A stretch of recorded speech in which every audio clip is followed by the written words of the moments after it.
Warning. Our YouTube channel and its videos may contain scenes, language, and content that may not be appropriate for all audiences. These videos include surveillance footage, undercover pursuit of suspects, actual police and rescue operations, and fearless confrontations. If you do not approve of the content, please do not watch our videos. If you wish to continue, we strongly advise that you proceed with caution. Viewers' discretion is advised. Kapit kuya! Kapit ate!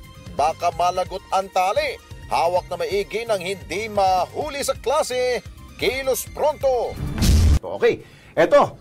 Ang ating pong KP Promdi, galing pa sa Iligan City pong reklamong idinulog po sa social media. Promdi.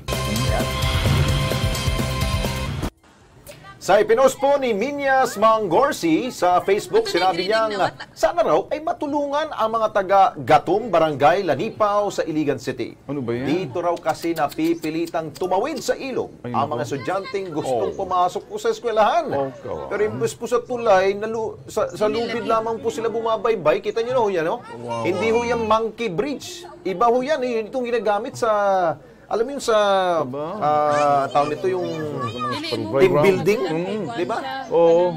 Maririnig po sa video na nagpapasalamat ang kumukuha kasi hindi raw malaki ang tubig ng araw na yan, kaya naman ligtas para ho sa kanila na tumawid. Naku, Diyos Mario Joseph naman. Alam ho natin, ang Mindanao, especially po dyan sa Iligan, sa Lanao po, talaga pong salat sa development. Wala ho talagang naibibigay po. Pero sana ho, naabot to sana ito ng DepEd, ang Department of Public Works and Highways, na sana po ay ibubuo ba ang tanan mga suporta diha sa Mindanao. Diba? Pero sayang. Alex, may nakausap ata kanina.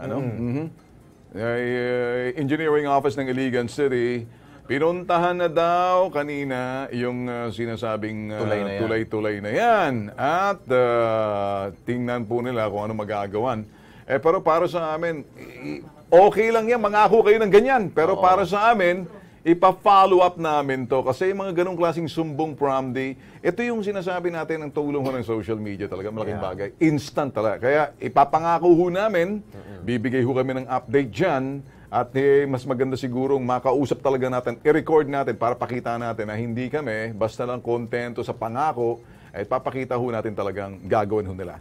Matagal na hong inaapi ang Mindanao. No? Di ba, Ben? Sa ating lugar yan. Nako, ang Mindanao. President Digong, sana naman sa 6 years mo, medyo dami-damihan mo yung tulong sa Mindanao.